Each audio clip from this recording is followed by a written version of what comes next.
Thank you. This is really cool. We're actually going to get good at passing this mic because there's three of us talking. But a quick round of applause for Startup Tech Valley, because without them, this doesn't happen. So thank you for this. We're really excited tonight. So as a way of introduction, I'm Kevin Vandork. I'm one of the co-founders here at Taste, and I have a focus on really the vision and strategy for our company. This is Chris Raymond, one of our other co-founders here. Focuses on the operation and third-party alliances. Also have Sean Austin here, who leads our development, VP of Engineering, also an RPI grad, so give it up for Sean for that. Our executive chairman, Art Mate, couldn't make it tonight, but gives his best, wish he could be here. But we really have a great team. I want to quickly highlight Nolan Mate, who's in the corner there. So any of the tough questions, you go over to Nolan for those. But really excited to be here, appreciate this. And honestly, from the UX to our data scientists to our third-party partners, we built a company. It's not just an idea. And I think that's really important to point out as we start to talk about this tonight.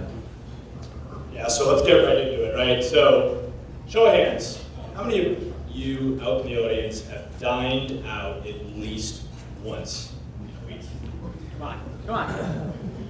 All right, great. What about used an app like Yelp or OpenTable to find a place? All right, even better. You guys are making this easy.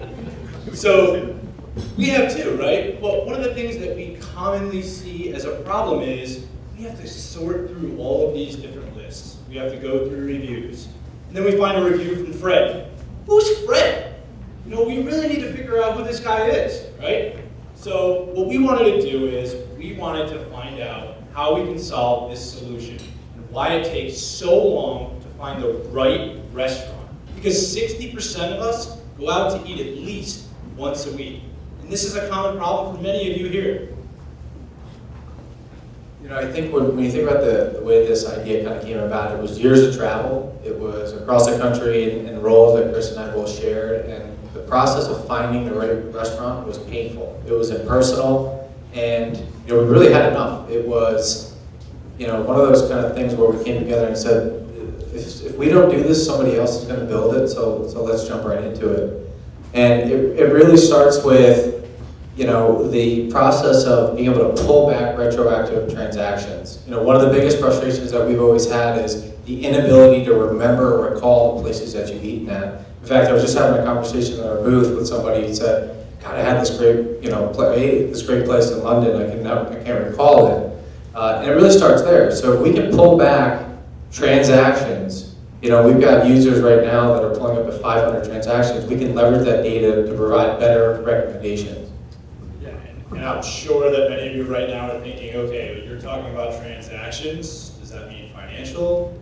What about data privacy and some security? So that was one of the things that we really thought about when we first started this, and we wanted to pick a third-party provider that was secure and that really was able to provide our users an experience that they know that they can trust and can be secure once they started pulling down. So what we do is we have a third-party alliance that we're now able to have the ability to pull down all of the transactions, again, in a secure way, never storing usernames and passwords, but then being able to deliver that data into an instant dining profile, but again, it's all secure.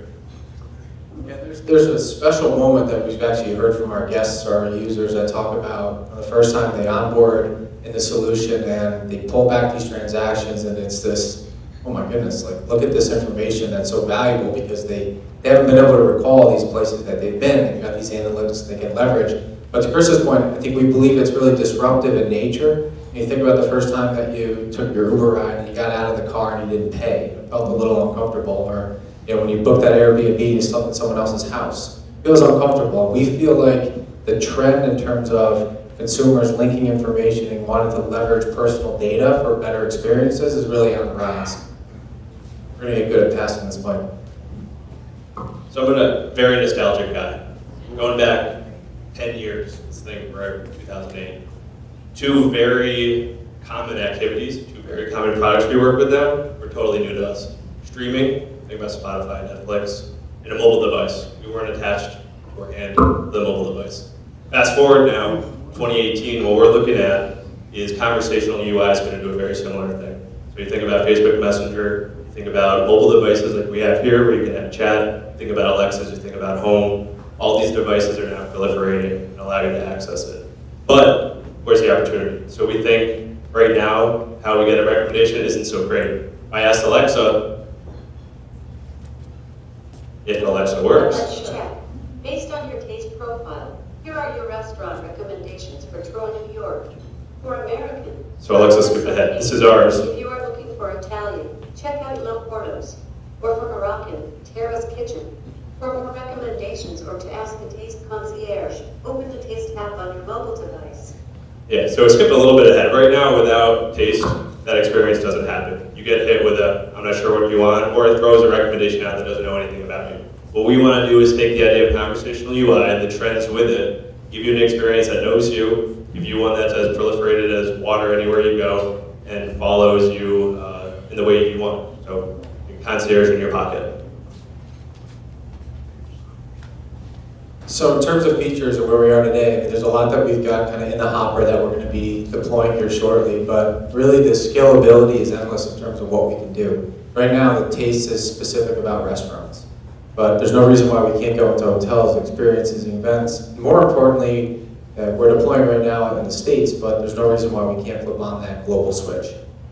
Yeah, for sure. So that's one of the reasons that when I talked about that third-party provider that we went with, it wasn't only just for security, it was also to be able to, again, overnight, flip on a switch and be able to support 15 countries, 16,000 financial institutions worldwide.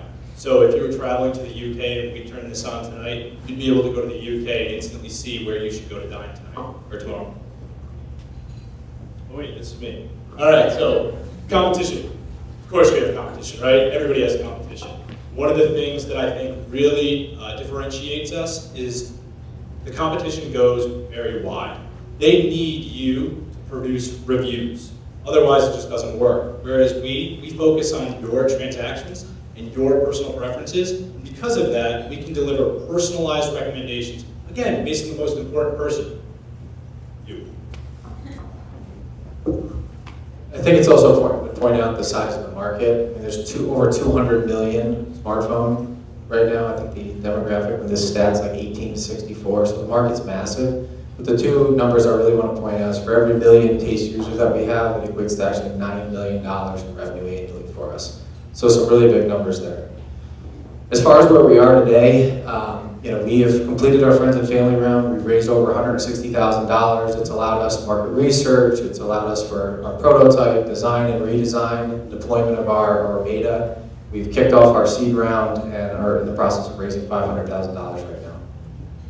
So in terms of the ask, we're looking for beta users, right? Someone had mentioned kind of staying in hiding. Well, we're not hiding anymore. We want people to know about us. We want people to leverage this personalized experience.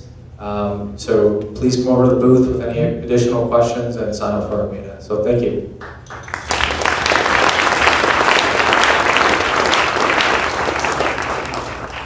Any questions?